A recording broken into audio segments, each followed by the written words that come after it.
Sevgili izleyiciler, merhabalar. Hepinize hayırlı Ramazanlar diliyorum. Muhterem Ali Hocam, yayınımıza hoş geldiniz. Hayırlı Ramazanlar diliyorum. Teşekkür ederim. Hayırlı Ramazanlar. İyisiniz inşallah. Sağ olun üstadım. Sesinizi duydum, mutlu oldum. Eyvallah. Umarım sizler de iyisiniz. Hamdolsun. Ramazanla aranız iyi. İyidir. 68 senedir oruç tutuyorum. Bu sene de tutabiliyorum hamdolsun. Şükür. Ne güzel, ne güzel. Sağlık, sıhhat diliyorum değerli hocama. Sevgili izleyiciler, Ali Bulaç yaklaşık olarak işte 38-39 yıllık fikir hayatımda diyelim ki 30 yıldan fazladır tanıyorum. Onu dergilerden ilkini tanıdım. Sonra kitaplarıyla buluştuk, kitaplarını okuduk, makalelerini okuduk. 80-90'lı yıllarda gerçekten de Türkiye'de ve Kürt coğrafyasında Ali Bulaç'ın yazıları, makaleleri, ilmi çalışmaları gerçekten de rağbet buluyordu. Hem Kürdistan'da hem Türkiye'deki İslamcı hareket, İslami cemaatler gerçekten de Ali Bulaç'ın fikirlerine rağbet gösteriyordular, ilgi gösteriyorlar. Bu anlamda sevgili Ali Bulaç, İslam dünyasının önemli yazarlarından, fikir insanlarından biri rahatlıkla diyebiliriz. Evet arkadaşlar ya da değerli izleyiciler, değerli kardeşlerimiz, bugün sizlerle süreçten ilgili bir sohbet gerçekleştireceğiz. Yaklaşık olarak bir saat, daha fazla da olabilir. Önemli bir isim bana göre.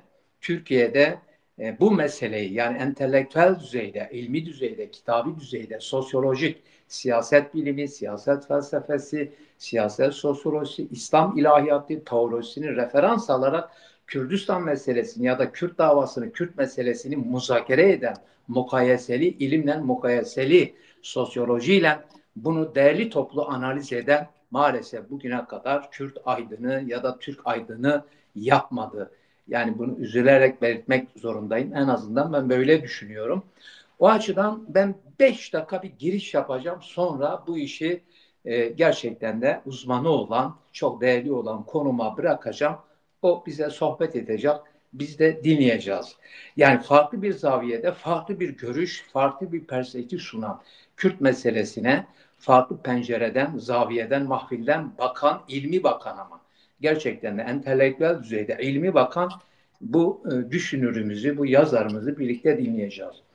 Şimdi şöyle bir şey var.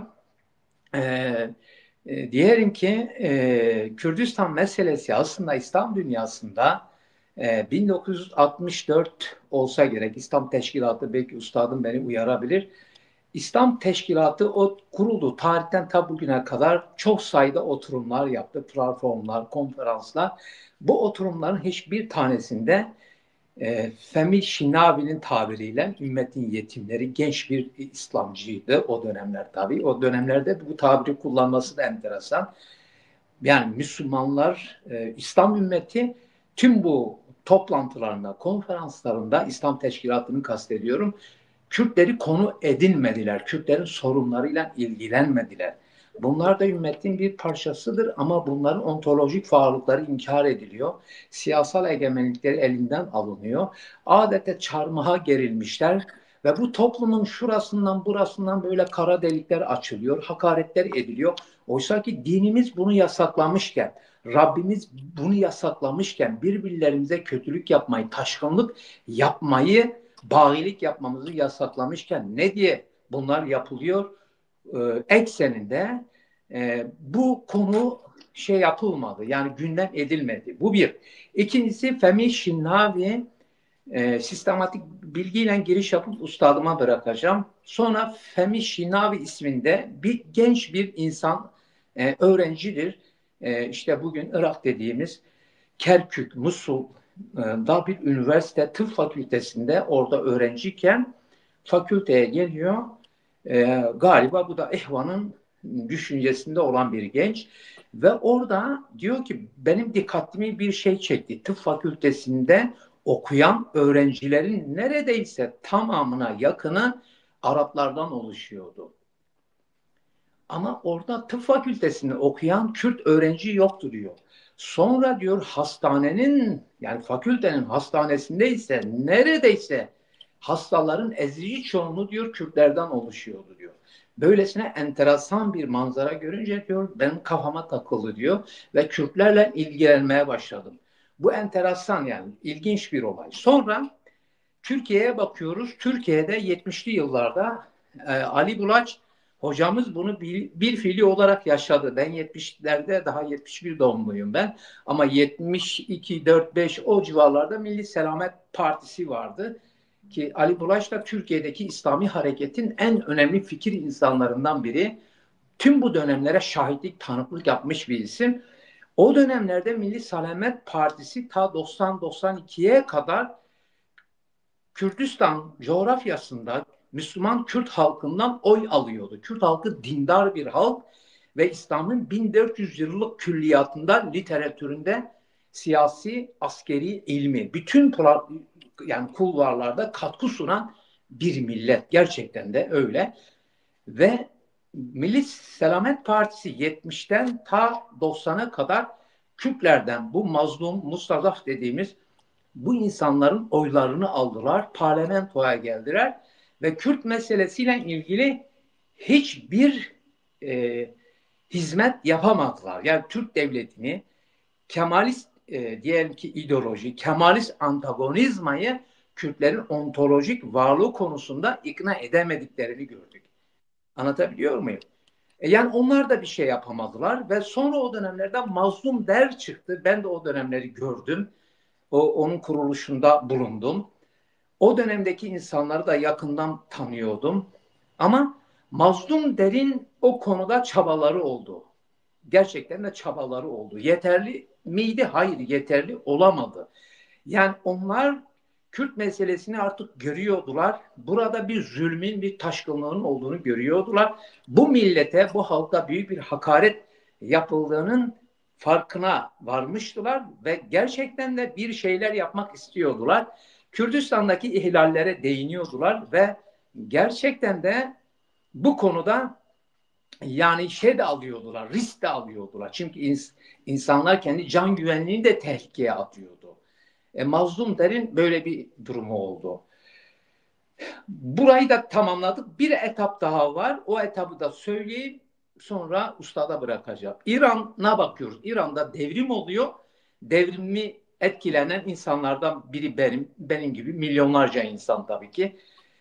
Devrim olduğu zaman e, İmam Hümeyni ve Roşlat Kürdistan'ı, yani Doğu Kürdistan'da Kürtler Pava şehrinde örgütlenmişler. Ahmet Müftizade oradaki İslami hareketin önemli isimlerinden biridir. İyi bir entelektüel, iyi bir alimdir. Ve İmam Hümeyni ile görüşmeleri oluyor Tahran'da ve görüşmelerde şunu diyorlar: devrimi biz başarıyla, yani başarıyla gerçekleştirirsek parlamentoda biz yeni bir anayasa yapacağız. Kürtlerin tüm haklarını vereceğiz. Bu konuda size söz veriyoruz ve bir metin hazırlıyorlar. Küçük bir metin hazırlıyorlar. Bu küçük metin hazırlanırken bir zamanlar Cumhurbaşkanı Mukteda Es-Sadr vardır. Onun danışmanlığını Doktor Muzaffer, bugünkü Kürdistan İslam Partisi'nin genel başkanı var bizim Hikmet Koca. İşte o aynı zamanda danışmanlık yapıyor. O da orada şahittir diyor. Ben de şahittim diyor orada. Hümeyni söz vermesine rağmen sözünü tutmadı ve sonra o Ahmet Müftizade İmam Hümeyni'ye hatırlatıyor sözleşme metnini. Hayır diyor, ben bunu yapamam diyor ve onu lağvediyorlar, feshediyorlar ve silahları devrime, devlete teslim etmesini söylüyorlar. Bugünkü süreçten o kadar yakınlık arz ediyor ki, o kadar paralellik hatırlatıyor adeta, bizi, eskiyi bize hatırlatıyor. Ve diyor silahları vereceksiniz diyor. O da diyor ki hayır, ben vermiyorum. Biz sizinle böyle bir anlaşma yapmıştık. Buna itiraz edince ve İmam Hümeyni Mustafa Çamran komutasında devrimi yapan önemli isimlerden, kendisi de Kürt, ve onu Pava'ya gönderiyor. Doğu Kürdistan'daki ayaklanmayı bastırıyor ve orada insanlar öldürülüyor. oradaki diyelim ki hak arama mücadelesi bu yöntemle ortadan kaldırılıyor ve İmam Hümeyni bu durum için Kürdistan Demokrat Partisi bozuk bir cemiyettir. Kürdistan'ın kurtuluşu İslam'dır. Sözüyle aslında meseleyi, hakikati manipüle edip ortadan kaldırıyor. Yani böyle bu tür böyle şeyler verdim, örnekler verdim. Ve günümüze geliyoruz. İşte Atatürk Cumhuriyet dönemini zaten biliyorsunuz. Oralara girmeme gerek yok. Hakimsiniz. Bu pencere farklı bir pencereydi. Bizim literatürümüz, bizim külliyatımız, yani İslam'ın külliyatını referans alarak bunları söyledim. Ee, Ve diyorum ki bu yeni bir sürece giriyoruz. Ve Türkiye, Kürt toplumu, Müslüman iki millet ve yeni bir süreçle bu süreç gerçekten de bu defa Kürtlerin haklarını verecek mi bu süreç? Bu yeni sözleşme, henüz sözleşme ortada yok ama sözleşmenin alt ve üst koşulları hazırlanılıyor. Hazırlanıldığı söyleniliyor ya da vaat ediliyor. Ya da hazırlanılmak üzere. Öyle de diyebiliriz. Acaba gerçekten de bu defa bu Müslüman iki millet arasındaki bu şakaveti yerine suhulet ikame edilecek mi? Türkiye Cumhuriyeti Devleti gerçekten alışkanlıklarını terk etme konusunda samimi görünüyor mu? Bir Kürtler silahlarını bırakıyor. Öcalan bir mesaj yayınladı. Örgütün kadroları, örgüt dedi ki biz liderimize tabi oluyoruz, silahları bırakacağız. Acaba üstadım bundan sonra Kürtler tekrar bir ihanetle karşılaşabilirler mi? Tekrar kandırılabilirler mi acaba? Ya da bu süreç hedefine gider mi? Ulaşır mı?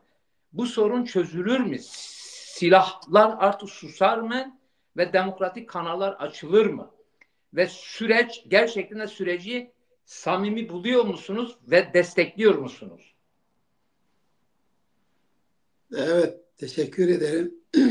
Gayet güzel özetledin Kadir. Tabii ki ben destekliyorum ve çok sevindim. E, Bu benim hem duamdı hem de tezimdi. Hamdolsun iyi bir noktaya gelindi. Samimiyete veya ihlasa gelince bu tür siyasetlerde genellikle samimiyet aranmaz. Yani zaruretler ortaya çıkar. O zaruretler de insanları belli bir noktaya getirmek zorunda bırakır. Ama keşke öyle olmasaydı. Yani Kur'an-ı Kerim bize ihlasla hareket etmemizi emreder. Yani bir hak söz konusu ise bu hakkı teslim etmek bizim ne kadar işimize yarar veya bize zarar verir, buna bakmadan o hakkı hak olması hasebiyle yerine getirmek gerekir. Yani mesela diyelim ki annemiz, babamız, eşimiz, kardeşimiz, yakınımız, dostumuz, kendi milletimizden, kavmimizden olan, rengimizden olan insanın aleyhinde dahi eğer icap ediyorsa şahitlik yapmak zorundayız. Bu benim annem, babam, kardeşimdir diye hakkı çiğneyemeyiz. Yani muhakkak ki Kadir senin de gayet güzel anlattığın gibi e, aşağı yukarı 100-150 senedir Kürtlerin hakkı yenmiştir. İhlal edilmiştir. Yani önce bunun altını çizmek gerekir. Ben tabii bir Müslüman olarak olaya baktığım zaman önce diyorum ki bir kavmin hakkı nedir? Yani hakkı nerede arayacağız? Mesela diyelim ki e, Wilson ya da Lenin ulusların kaderlerini tayin etme hakkından söz ettiler. Yani e, bu bir görüş. Ya demek ki ortada bir ulus var ve bu ulus kendi kaderini tayin etme hakkına sahiptir. Ama ben böyle bakmıyorum. Yani diyorum ki peki biz bir Müslüman olarak yani Kur'an ve Resulullah'ın aleyhissalatü vesselam perspektifinden onun tatbikatından hareketle bir kavmin hakkı nedir? Ben şahsen 4 temel hak tespit ediyorum bu ve bunu da yazdım epey zamandır yazdım bunu. Birincisi, bir kavim kendi kimliğini ifade etme, ayan beyan izhar etme hakkına sahiptir. Çünkü o kavmin kimliği diğer kavimler gibi Allah'ın ayetlerindendir. Eyvallah. Yani şanı yüce Allah insanları tek bir ırk, tek bir etnik grup, tek bir renk olarak yaratmadı. Farklı farklı yarattı. Elbette ki. Evet. Hatta bir hadiste şöyle buyrulur, Efendimiz buyurur ki, tabii sembolik bir anlatım var. Yani zamana karşı dinler mesajlarını koruyabilmek için şiirsel veya sembolik bir dil kullanırlar. Mecazi dil kullanırlar. Der ki Allah Adem'i yaratırken dünyanın dört bir yanından dört toprak parçası aldı, yoğurdu ve Adem'in dünyevi tabiatı bu dört e, renkten müteşekkil topraktır. Hı hı. Yani kimisi kırmızıdır, kimisi beyazdır, kimisi siyahtır, kimisi sarıdır. Ve bunlar dolayısıyla kavimler birbirinden farklıdır. Hucurat suresinde de buyurulduğu gibi Kur'an'da biz sizi diyor çeşitli kabileler ve halklar şeklinde yarattık. Li taarafu, taarafu Arapçada müşarekedir. Karşılıklı olarak birbirinizi tanıyasınız, anlayasınız ve etkileşim içinde olasınız. Bir muharefe olacak aranızda. Her kavmin demek ki kendine özgü bazı özellikleri var. Bütün kavimler, bütün insanlar Allah'ın yaratmasıdır. Ama Allah insanları tek bir ümmet, tek bir millet olarak da yaratmadı. O halde nasıl Arapların, Türklerin, Farsların, Peştunların, Boşnakların, Hamakların bir kavim kimliği varsa, etnik bir kimlikleri varsa, Kürtlerin de bir kimliği vardır ve bu kimlik Allah'ın ayetlerindendir. Sizin renklerinizin ve dillerinizin farklı olması Allah'ın ayetlerindendir. Yani biz bir Kürt'e baktığımız zaman Allah'ı hatırlayacağız. Rabbim sen ne yücesin, bu insanı böyle yarattın. Bunun tutum ve davranışları böyle, bunun tepkileri böyle, uyarıcılar karşısında şöyle bir tavır alıyor. Bu senin hilkatındır, bu senin ayetindir diyeceğiz. Bu bizi Cenab-ı Hakk'a götürecek. O halde nasıl inkar edebiliriz ki onun kimliğini? Ama işte 100-150 senedir belki Kürtler böyle bir mağduriyete uğradı. Yani Kürtler bir kavimdir, bir halktır. Bunların kimlikleri vardır. Kimliklerini ishar etmek, dile getirmek, ifade etmek hak ve özgürlüklerine sahiptir ve bunu kimse ellerinden alamaz. Bu hakkı, bu özgürlüğü kimse de veremez. Bu zaten Allah'ın verdiği bir hak ve özgürlüktür. Tabii ki ifade etmek derken sadece görsel ve sözel olarak Kürtler kendi Kürtlüklerini ifade ederler demekle yetinmiyorum.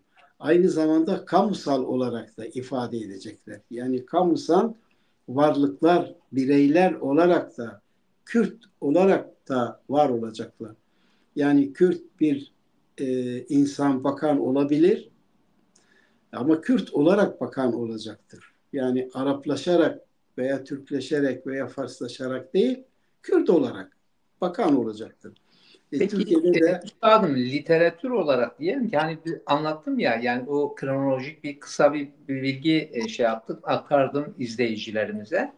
Yani o zaman yani şu an Türkiye Cumhuriyeti Devleti'ni temsil eden yani hükümet, AKP hükümeti ve Türkiye Cumhuriyeti Devleti'nin Cumhurbaşkanı Erdoğan, Sayın Erdoğan ve onun ortağı Sayın Devlet Bahçeli'nin şu anki tutumları, tavırları ve inşa ettikleri bu yeni düşünce kozası ya da paradigması yani onu hangi mahfilde değerlendirebiliriz? Bunu hani kültürel sosyoloji ya da İslam'la irtibatlandırabilir miyiz? Rabıtası var mıdır, yok mudur? Nasıl bir sosyolojiyle, nasıl diyelim ki bir asabiye ya da bir umranın pim kodlarıyla hareket ediyorlar? Ve böyle ise durum, o zaman hani bu işin gerçekten de yani böyle uzmanı olan, takva, ilim, irfan sahibi olan bir insan olarak bu iki devlet yöneticisine ne tür bir çözüm önerisini sunuyorsunuz ki onlar da İslami hassasiyeti olan insanlar, İslam'a gönül veren, İslam'ı benimseyen, İslami değerleri referans alan insanlar. E, Yani sizin onlara bu konuda ne tür tavsiyeleriniz, önerileriniz olabilir? Evet, şimdi birincisi yani Kürtleri bir kavim olarak kabul etmek lazım. Bir halk, inkar etmeden. İki, bunların dilleri var. Yani dillerini serbestçe, özgürce kullanmaları icap eder. Bu en baştaki en temel problem dil konusunda yani üç tane problem sayabiliriz. Birincisi ana dilde eğitim, ikincisi ana dilde öğretim, üçüncüsü de yöre isimlerinin Kürtçe olarak ya iade edilmesi ya da çift isim olarak kullanılması tabelalarda mesela. Ana dilde eğitim benim şahsi kanaatime göre Türkiye'de resmi dil Türkçe olmak üzere Kürtlerin nüfus olarak yoğun yaşadığı bölgelerde ana dilde eğitim olur. Yani Kürtçe olarak eğitim görülür. Ama Kürtlerin nüfus olarak az oldukları bölgelerde mesela diyelim ki Trakya'da veyahut da Manisa'da yahut da Karadeniz'de ana dilde öğretim olur. Kürtçe haftada 3-4 saat Kürt dili ve edebiyatı öğretilir. Kürt aile eğer arzu ediyorsa, istiyorsa çocuğunun yani Kürtçeyi unutmasını istemiyorsa haftada 3-4 saat Kürtçe dil ve edebiyatını öğrenir. Böylelikle Kürtçeyi de unutmaz olur. Yani bu dil problemi iki önemli problem budur. Üçüncüsü de yöre isimleri değiştirilmiştir, Türkçeleştirilmiştir. Mesela diyelim ki Cudi Dağı'nın dibinde Heştan diye bir köy vardır, 80'ler. Hazreti Nuh işte gemi Cudi Dağı üzerinde dururken 80 kişi oraya inmiş. Orada durmuşlardı. Onun hatırasına Heştan'dır. Bu belki 7.000 senedir böyledir. Siz geliyorsunuz 12 Eylül 1980'de bunu değiştiriyorsunuz. Buna hakkınız yok. Yani bunu tekrar Heştan yapmak lazım. Hayır illa bir karışıklık olacak derseniz hadi bir çift tabela koyalım. Heştan yukarıda olsun, 80'ler de aşağıda olsun. Hiçbir şey olmaz. Yani kıyamet kopmaz. He. Yani orada Türk geçerken 80'ler diye okuyacak. Kürt de geçerken diyor ki Heştan okuyacak. Ya bu o kadar çok basit bir şey. Bu Evet. ikinci temel hak yani bunun da anayasal teminat altına alınması lazım. Zaten benim de Burası önemli. evet, tabii o zaman oraya geleceğiz. Üçüncü önemli bir hak var bir kavmin ve tabii ki Kürtlerin örf ve adetlerini, geleneklerini özgürce yaşayabilmeleri, onlara metazori yukarıdan toplum mühendisliği bağlamında müdahale edilmemeli. Kendi doğal akışı içinde bırakılmalı. Tabii ki örfler, adetler, gelenekler zaman içerisinde değişebilir ama yukarıdan modernleştirme, modernizasyon politikaları bağlamında emrederek değiştirirsen bu büyük sıkıntılara sebep olur. Bundan vazgeçmek lazım. Bu diğer bütün kavimler içinde söz konusu. Dördüncü önemli bir hak var. Türkiye'de mutlaka yerine getirilmesi lazım. O da eğer Kürt bölgesi diğer bölgelere göre sosyal ve ekonomik refah seviyesi bakımından geride durmuşsa belli bir süre pozitif ayrımcılık yapmak lazım, uygulamak lazım. Yani sosyal ve refah ekonomik seviyesinin diğerleriyle diye tam eşit olmasa bile 3 aşağı 5 yukarı. Misal Almanya gibi, Belçika gibi, onlar da bu dönemleri yaşadılar böyle. Evet, evet bunu yapmak lazım. Yani bu büyük bir ölçüde ne yapacaktır? Bence sükunet getirecek, barış getirecek, yani refah getirecek. Ve eğer sükun olursa bir defa yani Türkiye'yi Devlet Bahçeli, Tayyip Erdoğan'ı buna sevk eden dahili ve harici bir takım sebepler var. En önemli sebep yani belki görünürdeki ilk sebep işte Sayın Recep Tayyip Erdoğan bir daha seçilmek istiyor, anayasayı değiştirmek istiyor. Bu güncel. Bu çok güncel ve basit bir olaydır. Fakat asıl Yani önemli bu olan kadar ciddi olan bir meseleyi, 100 yıllık olan bu ciddi meseleyi bu metafor üzerine yüklemek. doğru değil. Doğru değil. Bence de öyle. Hayır. Tam aksine asıl mesele Türkiye çok yoruldu. Yani hem Kürtler yoruldu, hem Türkler yoruldu, hem diğer kavimler yoruldu. Her bir. Beşeri coğrafyamız adeta çöktü. Bakın 2008 yılında dünyada ekonomik bunalım baş gösterdi. Bu ekonomik bunalımdan etkilenmeyen ülkelerden bir tanesi Türkiye. Sebebi de Kilis, Antep, Şırnak, Mardin, Adıyaman gibi iller hiç etkilenmedikleri gibi Türkiye'nin ekonomisine muazzam bir artı değer kattılar. Sebebine gelince Mersin ile Habur sınır kapısı arasında 150 bin tır ve kamyon çalışıyordu. Yani. Orta Doğu'ya sürekli ihracat yapıyorlardı.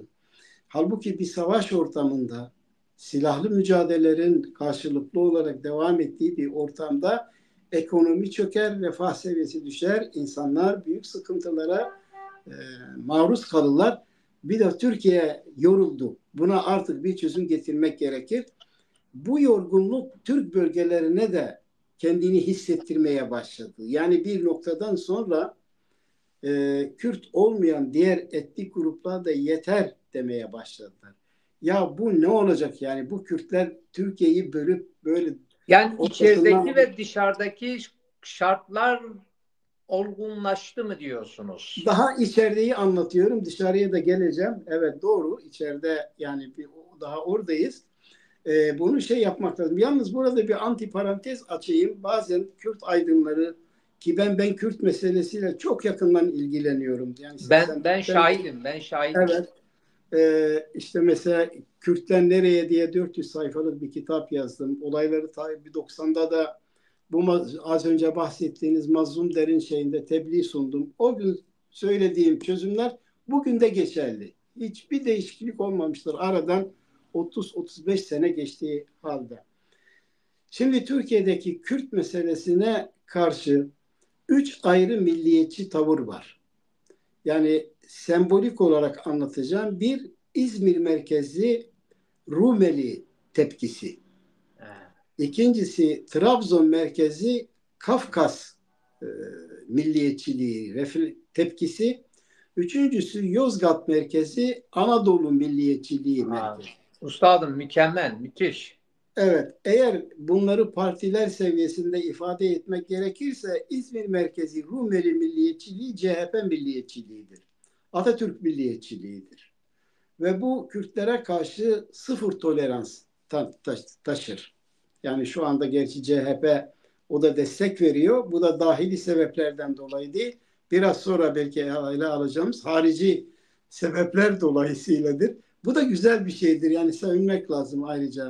Tabii yani bizim Tabii. amacımız da zaten doğruyu bulmak. Evet, insanlar Evet. yanlışlarından vazgeçiyorsa, yani Evet doğru tabii. söylüyorsa doğrudur deriz Evet. yani. Bunların şeyi şuydu, yani yeni bir Türkiye Cumhuriyeti kuruldu. Bu Cumhuriyetin resmi kimliği Türk olacak. Dolayısıyla bütün kavimler, oradaki farklı kavimler ve bu arada Kürtler de Türklüğü kabul edecekler. Ve bundan vazgeçmek istemiyorlar. İşte anayasanın 66. maddesi eğer değişirse bu zorluğu öne çıkarıyor. Trabzon merkezli Karadeniz veya Kafkas milliyetçiliği ise farklı bir durumdur. Farklı bir tepkiye, reflekse sahiptir. Onlar şöyle derler. Biz Çerkes, Çeçen, Pamak, Abazayız. Türkiye'ye geldik ve Türklüğü hemen kabul ettik. Benim bir kız arkadaşım vardı sosyolojide. 1958 yılında Samsun'a geldiklerini söyledi bana. Çok ilgimi çekti ve ben buradan takip ettim bu Kafkas milliyetçiliğini. Dedi ki dedem bizi kapattı, kapıyı kapattı Samsun'da, dedi ki biz bu saatten sonra içeride Çerkeziz, dışarıda Türküz dedi. Ona Wow. göre. Ha. Şimdi bu Karadeniz'de farklı olan Kafkas kavimler diyorlar ki ya biz Türk olmayı kabul ettik. Kürtler niye kabul etmiyor? Biz haramzade miyiz? Bundan dolayı acımasızdır. Yani milliyetçilikleri çok sert ve acımasızdır dikkat ederseniz. Fakat Yozgat, Çorum, Kastamonu, Orta Anadolu merkezi Anadolu milliyetçiliği öyle değil. Onlarda din refleksi yüksektir. Ya bu Kürt Müslümandır. Beraber cuma namazına gidiyoruz. Kız alıp veriyoruz icabında. Ticaret yapıyoruz. Beraber hacca, umreye gidiyoruz. Ahirette Muhammed Aleyhisselatü Vesselam'ın bayrağı altında haşr olacağız. Fakat korkumuz var. Peki nedir bu korku? Acaba Kürtler bu hakkı alırsa Türkiye bölünür ve Avrupalı bizi Asya'ya sürer mi? Bu korku var onlarda. İşte mesela Devlet Bahçeli, MHP o türden bir milliyetçiliktir. Fakat mesela Zafer Partisi, Ümit Özdağ dikkat ederseniz Kafkas milliyetçiliğidir. Meral Akşener Erdoğan'la Bahçeli'nin geldiği nokta acaba bu Anadolu milliyetçiliği olabilir mi? Evet, evet. Ondan istifade ediyor. O onlara yardım ediyor. Yoksa aksi halde dünyada, Türkiye'de yer yerinden oynardı. Çünkü Devlet Bahçeli öyle bir şey söyledi ki, yani bırak o lafları telaffuz etmek, sayın demek bile, yani sayın demek bile suç sebebiydi yani. Abi şöyle bir Mehmet Pamak'la onu karşılaştırabiliriz. Bazıları samimi bulmuyor falan. Yani hani Mehmet Pamak nasıl değiştiyse Devlet Bahçeli de. Hocam şimdi Devlet Bahçeli devletin bekasını düşünen bir insandır. Ve şahsi kanaatime, duyumlarıma göre de bu bir devlet projesidir. Bir devlet fikridir. Fakat Türkiye Cumhuriyeti Devleti'nin alışkanlıkları vardır. Yani muhakkak ki yani Türkiye Cumhuriyeti Devleti çok köklü bir devlettir. Büyük bir devleti, onda şüphe yok. Eğer bir problemi çözmek istiyorsa devlet, bunu o probleme en şiddetli karşı olana çözdürür. Yani. Ha, yani mesela Abdullah Öcalan çıksın, gelsin mecliste konuşsun cümlesini Devlet Bahçeli'den başka kurabilecek kimse yoktu. Yani olamazdı yani. Ne CHP, ne AK Parti, ne Saadet, ne DEVA, ne bir başka parti lideri bunu söyleyemezdi. Fakat Devlet Bahçeli bunu söyledi ve dikkat ettiyseniz Erdoğan ses çıkarmadı. Bir süre bekledi. Bir süre beklemesinin sebebi ikisinin arasında bu meselenin, bu konunun müzakere edilmemiş olması değil. Değil. Devlet Bahçeli bu açıklamayı yaptıktan sonra toplumda, Türkiye'de kimden nasıl, hangi şiddette tepki gösterecek onu bir ölçelim diye beklediler. Aynen. Çünkü o cümleyi Tayyip Erdoğan da kuramazdı. Yani. Doğru. Evet. Fakat Devlet Bahçeli sözünün arkasında durdu. Tepkiler geldi tabii, şiddetli tepkiler geldi. Onda hiç şüphe yok. Biz de buradan zaten müşahede ediyoruz. Sonra Tayyip Erdoğan da o tepkilerin kontrol edilebileceğini kanaat getirince devlet o da sahip çıktı. Peki Evet. bu neydi? Mesele neydi? Bir, Evet. evet bu Kürtlerin kimliği tanınacak. 66. madde önemli. Bir anayasa değişikliği gerekir. Harici bir sebebe gelince hocam, harici sebep bence İsrail oldu. Neden İsrail oldu? Şöyle. Bir nebze Erdoğan değindi ona aslında. Bir nebze değindi. Evet. Yani onun sinyallerini verdi. Toplumun bu konu İki üzerinde de. güçlü metaforla halletti onu. Evet. Alparslan, Evet. Selahattin. Evet. Yani Kürt meselesine biz böyle Devlet Bahçeli ile Cumhur İttifakı olarak radikal girerken dikkat edin, bu konu üzerinde de düşünün. Tayyip Erdoğan o sinyali verdi yani ve insanlar dur bir dakika bir de buradan bakalım. Demek ki bunların bir bildiği var, bir korkusu var diye düşünmeye başladılar. Şimdi mesele şuydu. Türkiye bir NATO ülkesi, 1952'den bu yana Avrupa Konseyi'nin kurucu üyelerinde bir ülke. İsrail'i bugüne kadar bir tehdit olarak algılamadı Türkiye, algılamıyordu. Çünkü ben bir NATO ülkesiyim. Amerika Birleşik Devletleri ile stratejik işbirliği anlaşmam var. Dolayısıyla benim zaten İsrail'e de bir zararım olmaz. İsrail'in de bana bir husumeti olmaz. Bir de İsrail diyelim ki bana nasıl bir husumeti olabilir? İsrail karayoluyla gelip benim ülkemi işgal edemez. Zaten İsrail kara ordusu itibariyle sıfır. Yani bölgenin en aciz şeyidir, ordusudur. Hı hı. İsrail'in gücü hava kuvvetlerindedir. Batı'nın desteğinde o bir hava üstünlüğüne sahiptir. Onu kullanıyor. Gelip de İsrail Tel Aviv'den Ankara'yı veyahut da Mardin'i, Diyarbakır'ı vurmaz diye düşünüyordu. Fakat Gazze olayından sonra öyle bir İsrail ortaya çıktı ki Türkiye devleti de bu benim için de bir tehdit olabilir. Bu tehdit nereden, nasıl gelebilir? Tehdit o İsrail'den gelir ama nasıl gelebilir? Nasıl sorusunun cevabı veya hangi enstrüman üzerinden gelebilir? Bu Kürt olayı üzerinden gelebilir bana. Hı hı. O halde benim Kürtlerle bu problemi çözmem lazım. Kürtlerle barışmam lazım. Kürtlerle ittifak kurmam lazım noktasına geldiler. Şimdi başta sen sordun, dedin ki burada bir samimiyet, bir ihlas var mı? Burada samimiyet ve ihlastan çok bir zaruret var yani ve bu Evet. da iyi bir şeydir. Tarih, olaylar bizi böyle bir noktaya getiriyor. Bundan sonra bunu yani Kürtlerle problemi çözelim. Çünkü bu bizi yoruyor. Beşeri coğrafyamızı çökertti. Ekonomimiz Aynen. mahvoldu. Şu anda Türkiye'de ekonomi hiç de iyi değil. İşte biliyorsunuz, söylememe gerek yok. Yani halbuki Kürtlerle bizim kuracağımız bir ittifak Türkiye'yi uçurur. Bölgenin büyük Ya bir gücü yapar. kesinlikle. Evet.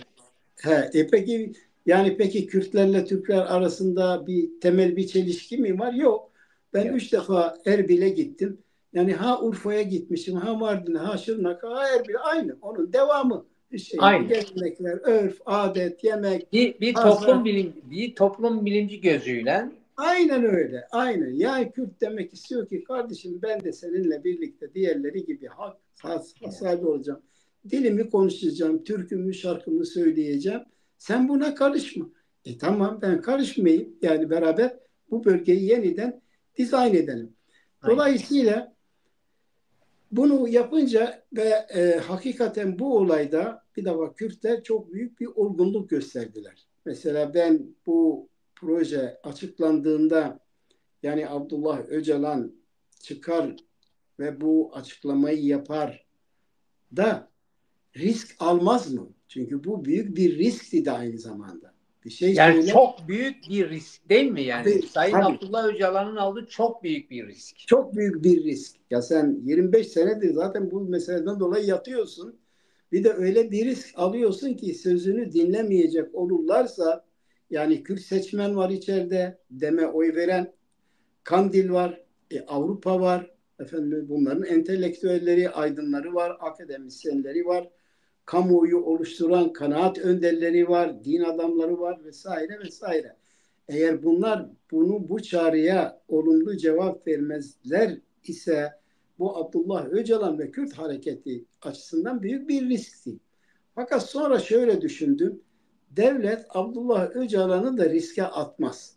Yani o bir takım araştırmalar yapmış, saha yoklamaları yapmış, bir kanaate varmıştır. Abdullah Öcalan da içeride, fakat olayları yakından takip ediyor. O da Aynen. sosyal psikolojiyi yakından takip ediyor.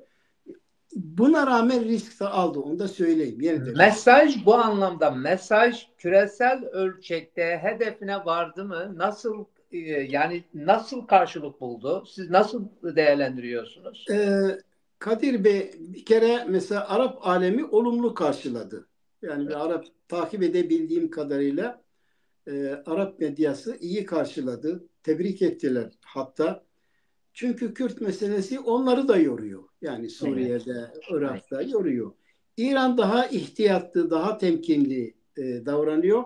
Fakat İran Kürtleri de olumlu karşıladı. O şeyde Doğru.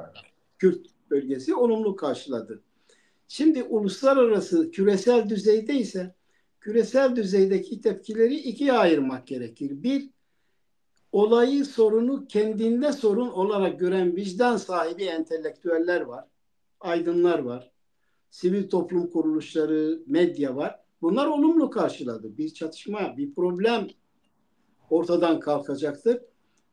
Ve bu açıdan olumlu karşıladı. Ama devletler düzeyinde, hükümetler düzeyinde bunların stratejik, jeopolitik ve jeostratejik hesapları olur. Mesela diyelim ki Fransa, Almanya, işte İngiltere, Amerika Birleşik Devletleri, Rusya, Çin gibi, yani uluslararası siyasette sözü geçen bu gibi şeyler, bunun hesabını yaparlar. Bana ne getirir ne götürür. Aynen. Eğer içine gelirse, yani onun bugünkü çıkarına hizmet ediyorsa bunu destekler.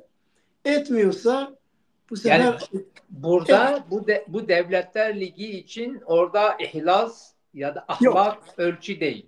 Evet, ama diyelim ki geçen de herhalde vefat etti Chomsky, mesela diyelim ki Chomsky vicdan sahibi bir aydın. Bunu destekler yani, değil mi? Yani filan. Ya. Yani evet.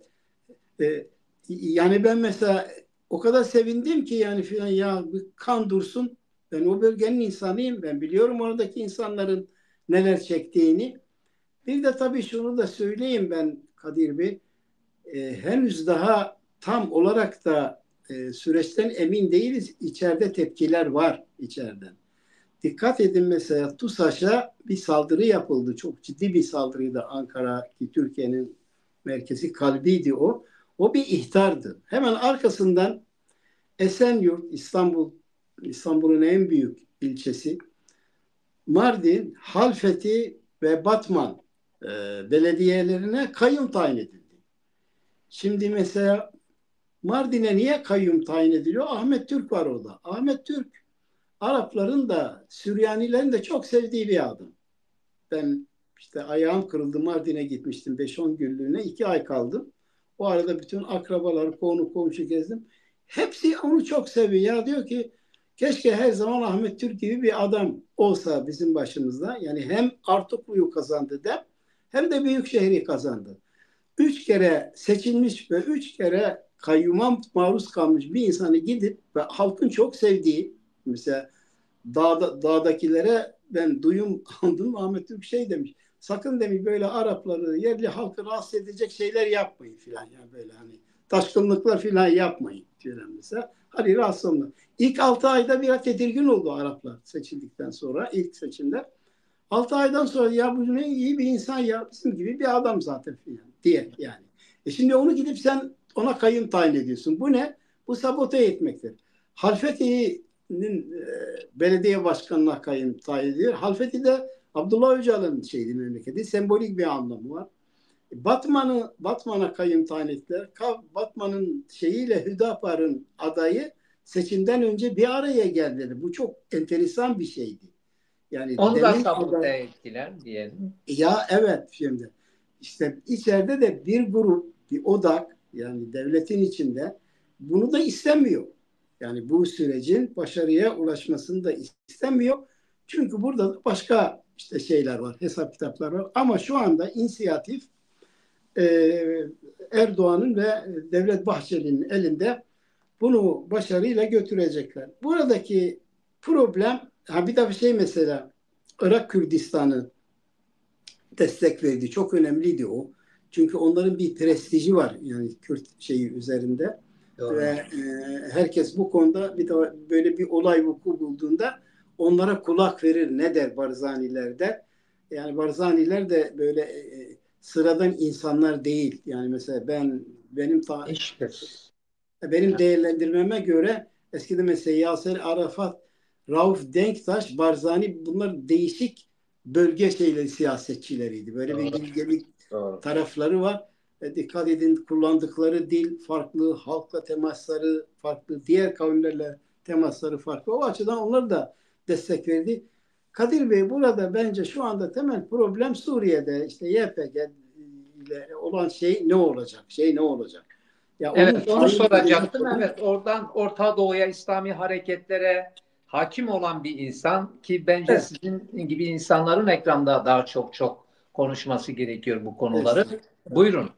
Yani o bölgeyi çok iyi biliyorsunuz. Sosyoloji, Yok oradaki estağfurullah, yok buyurun. estağfurullah. Az biliyorum, yok çok iyi bilmiyorum. Evet. Şimdi Suriye meselesine gelince, tabii ki Suriye'de ani, beklenmedik, öngörülemez bir değişim meydana geldi. Yani hiç kimse tahmin etmiyordu böyle kısa bir süre içerisinde bu şey yapacak, rejim değişecek, Esed terk edecek. Şimdi orada 2011'den bu yana Kürtler e, bir kazanım elde ettiler, avantaj elde ettiler. Suriye'deki Kürtler diğer Türkiye, Irak ve İran Kürtlerinden de çok daha mağdur bir kesimdi. Onu öyle bilmek lazım. Özellikle Şeyh Said Kimlik kartları bile yoktu, düşün. ya evet evet özellikle Şeyh Said ayaklanmasından kıyamından sonra Türkiye'den oraya kaçan Kürtlerin durumu çok çok kötüydü. Yani ve dağda da PKK ile şey yapan nedir ismi olanların önemli bir kısmı da Suriye kökenli Kürtlerdi. Yani bak şimdi 2011'den sonra bir bölge oluştu. Şimdi oradaki problem şu, kendi içinde bir problem var. Bir, Suriye coğrafyasının 1/3'ine şu anda hükmediyorlar. Yani YPG veya SDG dediğimiz şey. 50, yaklaşık 54 bin kilometre bir alan. İki İsrail. Alana evet hükmediyorlar. Ve Suriye'de iki önemli şehir var. Deir Zor ve Rakka. Oranın da petrolü var ve çok kaliteli bir petrol. Maliyeti, çıkarma, işleme maliyeti düşük. Fakat piyasa değeri yüksek bir petrol. Orayı da Amerikalılar çıkarıyor, alıyor, satıyor ve silah olarak SDK'ye veriyor. SDK dediğimiz sadece YPG'den veya Kürtlerden de ibaret değil. Aynen. Orada iki büyük Arap kabilesi var. Şamar ve Tay kabileleri. Aynen. Onlar da Kürtlerle beraber hareket ediyorlar. Aynen. Şimdi problem şu, Suriye'de yeni bir yönetim mi kurulacak, yeni bir rejim mi? Ben yönetimle rejim arasında ayrım yapılması gerektiğini düşünüyorum. 2 hafta önceki serbestiyetteki yazımda bunu söyledim.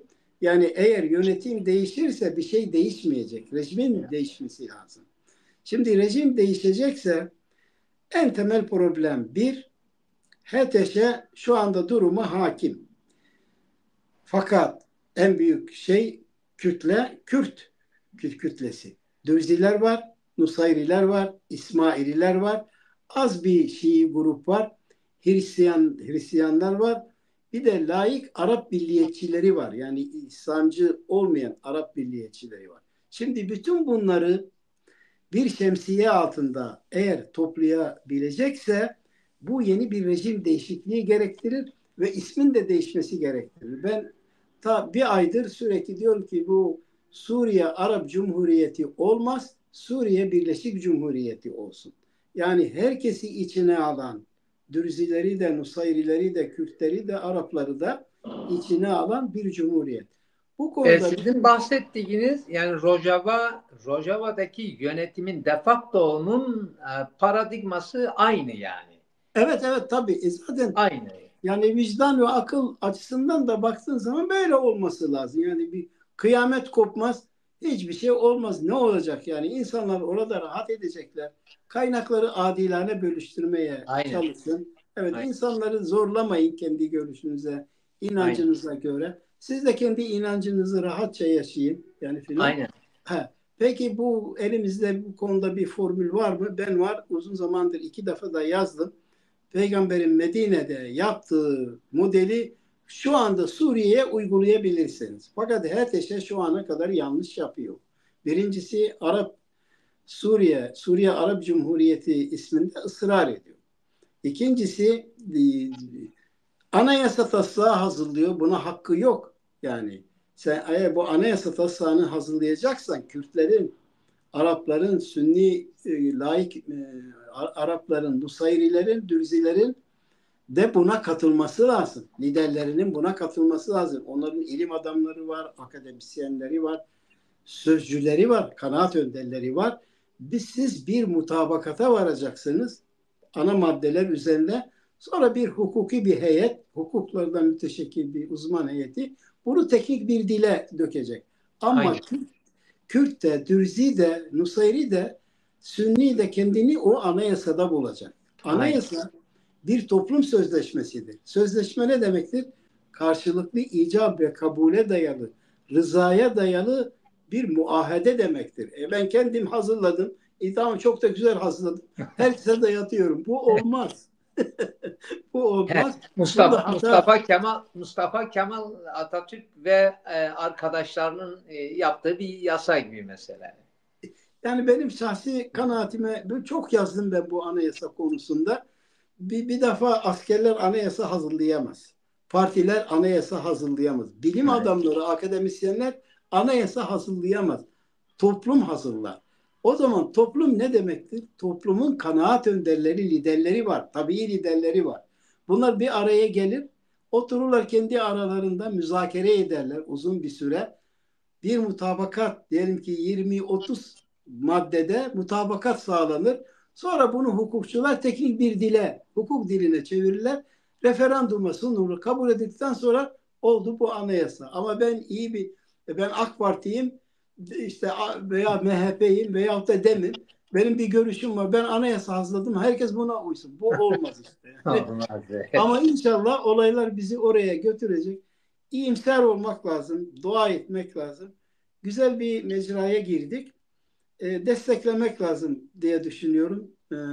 Bir de üstadım bir şey daha sormak istiyorum. Şimdi o milliyetçiliği çok güzel tarif ettiniz. Yani Türk cephesindeki milliyetçilik Evet. Yani gerçekten onları çok bir anlamak, evet, kavramsallaşma, evet. çok iyi Niye bir refleks veriyorlar? kavramsallaşma. Onu anlamak açısından önemli. Evet, Evet. çok güzel iyi bir saptama, iyi bir kavramsallaşma bana göre. Bunun üzerinde bence böyle derin çözümlemeler de yapmak gerekiyor. Evet. Dinlemek isterim böyle geniş zamanda inşallah seni. E, peki yani biz yani diyelim ki Öcalan bu riski aldı ve büyük tepkiler de aldı. İşte bizim tabirimizden yırtıcı Kürt milliyetçileri, yani yırtıcı Kürt milliyetçileri ve yırtıcı Türk milliyetçileri ve daha bizim göremediğimiz yırtıcılar var. Devletin içindekilerini kastediyorum. Kürtlerde hani böyle kuluçka kuran, bizim göremediğimiz yerlerde kuluçka kuran milliyetçiler yok yani. Çünkü onlar görünüyor. Ha, her iki tarafın o yırtıcı milliyetçileri acaba burayı sabote edebilirler mi? Edebilirler tabii. Tabii yani mutlaka edebilirler. Fakat artık eskisi gibi değil Kadir Bey. Yani Türk kamuoyu da artık bu manipülasyonların yapıldığını, bu sorunun çözümünü istemeyen insanların olduğunu biliyor. Bir Tuğgeneral, emekli bir Tuğgeneral, ismi lazım değil. E, Devlet Bahçeli bu açıklamayı, bu çağrıyı yapınca şöyle dedi. Dedi ki PKK'nın dedi kendini feshetmesi Türkiye'nin milli çıkarlarına aykırıdır. Çünkü dedi sınır ötesi operasyonlarımızı gayrimeşru duruma düşürür. Yani demek ki mesele yani Kürtler meselesi değil. Bizim sınır ötesi operasyonlarımız var. Günün birinde Kerkük ve Musul'a ulaşıp orayı katmak istiyoruz. Bu da bir malzeme olarak kullanılıyor. Ya insan ölüyor, Türk ölüyor, Kürt ölüyor, Arap ölüyor, Boşnak ölüyor, Kafkas günah yani filan. Ve Türkiye geri kalıyor. Yani bu makul bir şey değil. Mesela tabii böyle bazıları bunu tabii engelleyebilir ama bence bir o şey oldu. Burada bunu yani bu sabotajları engelleyecek tek şey tek şey Kürt ve Türk kamuoylarının basiretidir. Eğer onlar biz arkadaş anlaşacağız, barışacağız ve yeni bir bölge kuracağız. Dikkat edin Abdullah Öcalan metinde çok önemli bir şey söylüyor. Yani ulus devletten özerkliğe hatta kültüralist haklara kadar varıncaya kadar bunları bir kenara bırakın. Dünya yeniden kuruluyor. Bu bölge yeniden kuruluyor. Bizim bölgemiz Kadir Bey tarih boyunca büyük devletler ve imparatorluklar tarafından yönetilmiştir. Eyvallah. Bir kubbe açılmıştır. Büyük bir kubbenin altındayız. Biz Kürtler, Araplar, Türkler, Farslar bir arada yaşayacağız. Ama şöyle düşüneceğiz. Bir Türk'ün, bir Arap'ın, bir Fars'ın bu bölgede hakkı neyse bir Kürt'ün de hakkı o kadardır. Ne bir gram eksik ne bir gram fazla. Peki Bu bunu kadar. nasıl Bu inşa? kadar Bunu net. nasıl inşa edebiliriz? Bu politik bir meseledir. Bu saatten sonra aslında aydınların, akademisyenlerin, bürokratların, teknokratların geliştireceği modele bağlı bir şeydir. Şöyle yaparsak Orta Doğu Konfederasyonu mu olur? Veya Orta Doğu Birleşik Devletleri mi olur? Müslüman Aynen. Devletler Birliği mi olur? İslam Aynen. Birliği mi olur? İttihadı Anasırı İslam mı olur? Çok çeşitli görüşler var. Aynen. Bakın Kadir Bey, bakın Avrupa'da yaşıyorsunuz. İkinci Dünya Savaşı'nda taş üstünde taş kalmadı. 50 küsur milyon insan öldü. 68 Fransızlar, milyon Almanlar, insan. değil mi Avrupa efendim? Parlamentosu'nun giriş bölümünde gördüm. 68 milyon insan. 68 milyon insan ve sonra 20 sivil toplum kuruluşu bir araya geldi, dedi ki ya biz niye birbirimizi öldürüyoruz? Ya. Ya gelin bakalım nedir? En temeldeki problem neyse oradan başlayalım ve muazzam bir proje gelişti. Ben hayranım, yani Avrupa Birliği muazzam bir projedir. Biz Orta Doğu halkları neden bunu kuramıyoruz? Yani nedir Aynen. mesela? Aynen. Nedir yani benim bir Arap'la alıp veremediğim, bir Kürt'le alıp veremediğim ne?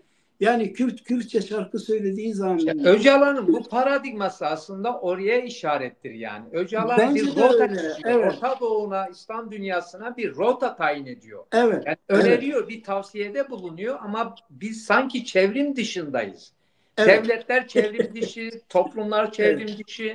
Evet, ben hayatım boyunca hep bunu savundum. Yani bu biz yeni nasıl Avrupa'nın kuruluşunda, Avrupa demokrasinin temelinde Magna Carta varsa 1215'te bizim de yeni bir birlik kurmamız için Medine Sözleşmesi bir paradigma olarak düşün. İlham kaynağı, yoksa olduğu gibi getirip aktarmak tabii ki zaten mümkün değil. Ama Ha, Amerika Birleşik Devletleri kuruldu. 50 devletten müteşekkil.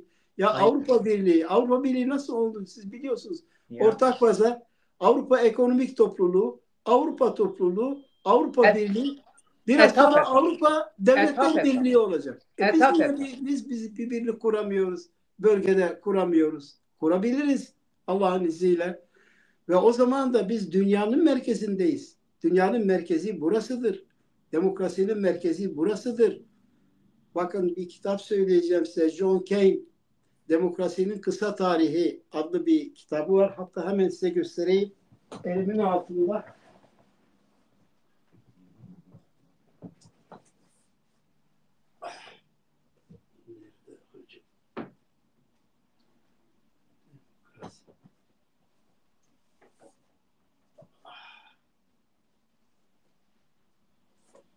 Evet, bu John Kane Kısa Demokrasi Tarihi kitabı yeni çıktı.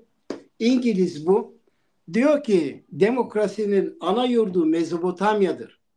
19. yüzyılda diyor bir İngiliz tüccar demokrasinin merkezinin Atina olduğunu öne sürdü. Kimse de bunun üzerinde durmadı. Halbuki diyor bu demokrasi Mezopotamya'da ilk defa kuruldu. Arap kabile geleneği demokratiktir diyor. Çünkü kabile reisinin bir üstünlüğü yok başkasına göre. Eşitler içinde birincidir. Mezopotamya'daki demokraside mecliste kadınlar da vardı, yabancılar da katılıyordu. Yasa yapıldı. Öcalan'ın bu konu üzerinde çok güçlü, derin çözümlemeleri var kitaplarında. Aynen, aynen. Evet. O da aynı Dolayısıyla aşağı yukarı aynı şeyleri söylüyordu. yani biz de yeni bir demokrasi geliştirebiliriz. Kendi tarihimize, kendi coğrafyamıza, geleneklerimize uygun. Yeni bir birlik kurabiliriz. Dinlerin, medeniyetlerin merkezi burasıdır. Bana göre Amerika, Avrupa, Japonya, Rusya periferidir Kadir Bey. Merkez Ya burası. son medeniyet Amerika'dır ama medeniyetin merkezi burası. Merkezi Neşet ettiği yer burası. neşet ettiği yer burasıdır. Tekrar burayı yeniden bir cennete çevirebiliriz. Bir arada yaşayabiliriz. Güzel medeniyetler kurabiliriz diye düşünüyorum. İnşallah olacak. Yani Son biraz da olarak sizi yormayayım, Ramazan ayıdır. Son sorum yani Türk halkına, Kürt halkına ve Türkiye'de yaşayan tüm halklara bu süreçle ilgili ne söylemek istersiniz? Mesajınız ne olmalı size göre? Buyurun. mesajım şu, bir de bu süreci destekleyelim. Yani e, ve yöneticileri bu süreci işte başlatanlar ve yürütenleri uyaralım. Yani eleştirelim hatta. Yani bazen sapmalar olursa da eleştirelim. Fakat eleştirimiz iyi niyetli olsun ve bu sürecin tamamlanması, başarıyla sonuçlanması için elimizden geleni yapalım. bu Kürt meselesinin bütün bölgede, yani İran, Irak ve Suriye'de de çözülmesi Türkiye'deki Kürtlere bağlıdır. Çünkü Türkiye Kürtleri diğer Kürtler üzerinde büyük bir etkiye sahiptir. Hem nüfus olarak, ya demografik açıdan öyle, hem de kültürel ve tarihsel olarak da. Eğer biz bu sorunu burada çözebilirsek çok kısa bir sürede Allah'ın izniyle hem Suriye'de hem Irak'ta hem de İran'da da bir hal çaresine girecektir. Bunun olacağına da inanıyorum. Çünkü hani Musa Aleyhisselam Kenan ilinde gece yarısı ve yağmurlu bir havada, karanlıkta seyahat ederken bir ışık görüyor ya, uzakta bir ışık görüyor. Ben diyor gidip onun kaynağına gideceğim. Biz böyle bir ışık gördük Musa Aleyhisselam gibi. O kaynağa gidelim ve İnşallah bu süreç bizi ışıldayan, parıldayan bir topluma götürür. inşallah, inşallah İnşallah. duamız bu olsun. İnşallah. Evet, evet. Üstadım gerçekten de bu çok değerli konuşmalarınız, tespitleriniz gerçekten de yeniden, ama gerçekten de yeniden fikirlerimi gözden geçirmeme vesile oldu. Bizi Estağfurullah. izleyen seyircilerimiz için de aşağı yaklaşık olarak öyle olduğunu düşünüyorum. Estağfurullah. Katkılarınızdan, emeğinizden dolayı çok çok çok teşekkür Ben ediyorum. çok teşekkür ederim seyircilerimize. Kendinize iyi bakın üstadım. Gene haberleşip, Eyvallah. gene Ben sohbet ederiz. Bir Kürtçe'ye kusurumuz öyle olduysa lütfen hakkınızı helal edin. estağfurullah. İyi Kadir Bey, Ramazanlar. iyi Ayrıca Ramazan. sevgili Kadir Bey, ben Kürtçe'ye çok yabancı değilim. Denize düşsem boğulmam. Serserimim, serçabim. yenge hanım da Kürt değil mi üstadım? Evet, evet, Kürt, Kürt. Ben Evet, inancım. söylemiştim bir ara bana. E, evet, teşekkürler. Eyvallah. Sevgili izleyiciler, sevgili kardeşlerimiz, bu arada tabii ki Bedran kardeşime de, arkadaşıma da, dostuma da çok çok teşekkür ediyorum. Bana böyle bir imkanı, böyle bir ortamı hazırladığından dolayı. Kendinize iyi bakın. Hepinize hayırlı Ramazanlar diliyorum. Hoşça kalın.